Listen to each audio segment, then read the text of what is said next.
All right, let's dive into a topic that honestly can feel a little intimidating, cutting back on salt. But what if we looked at it differently?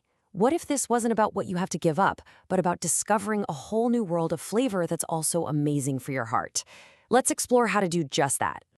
Does this sound familiar? For so many of us, this is the first thing that comes to mind.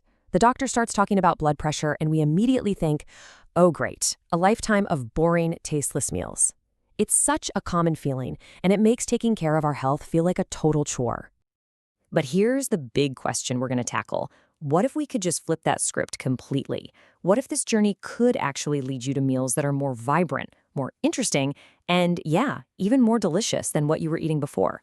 That's our mission right now. Okay, first things first, let's quickly get into the why, because really, understanding the stakes is a super powerful motivator. So why is getting a handle on sodium, especially for seniors, so incredibly important?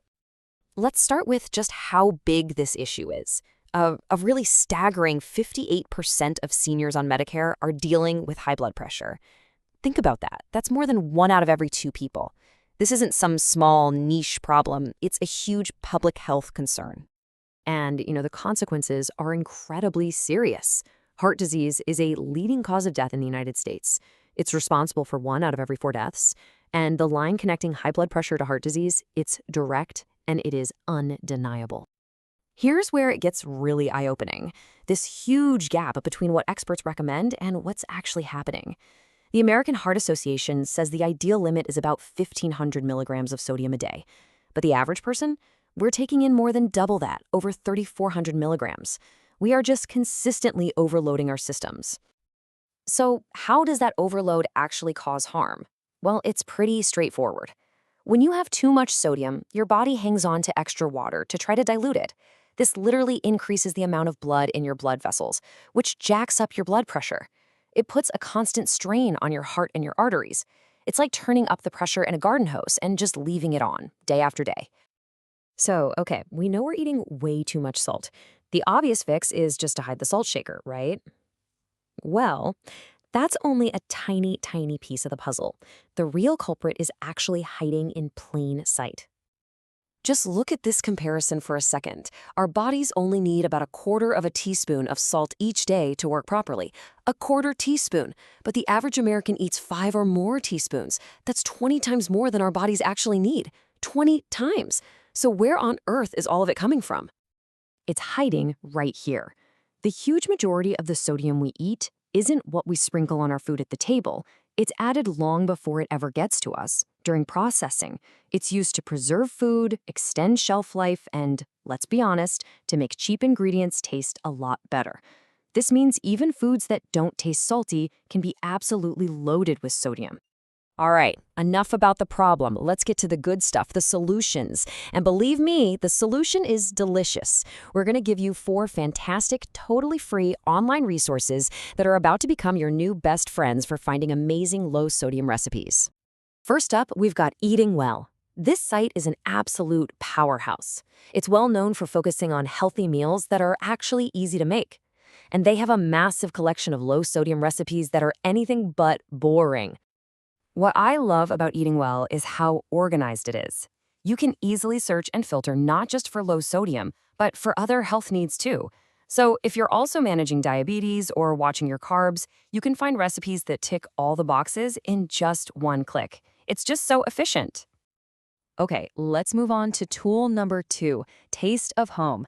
This site is famous for its comforting home-style recipes, and they've got an excellent low-sodium section that proves you don't have to give up your favorite types of food. The key feature here is this really handy filter tool right at the top. You can instantly narrow down hundreds of recipes to find exactly what you need.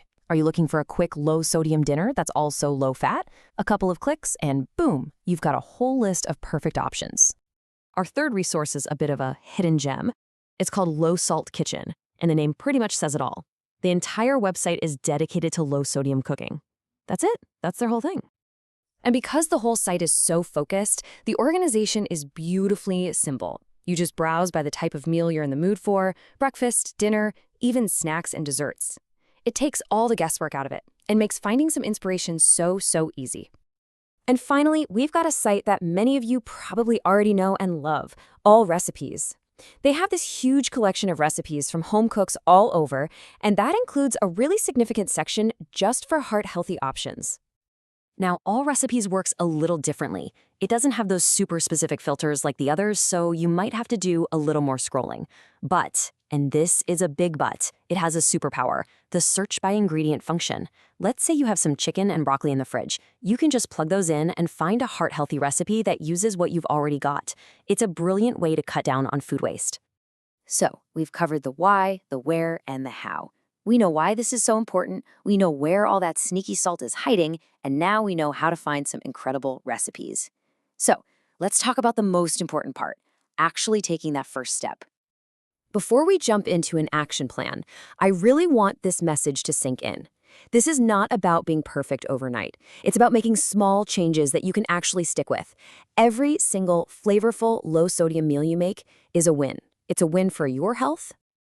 So here it is, your flavor challenge, and it's really simple. First, just pick one of the 4 websites we talked about, whichever one sounded the most interesting to you. And second, just commit to trying just one new recipe from that site this week. That's it, one delicious meal. See, this isn't the end of flavor. It's the beginning of a whole new adventure in your kitchen. So the only question left is, what amazing, vibrant, heart-healthy meal are you going to discover first? Happy cooking!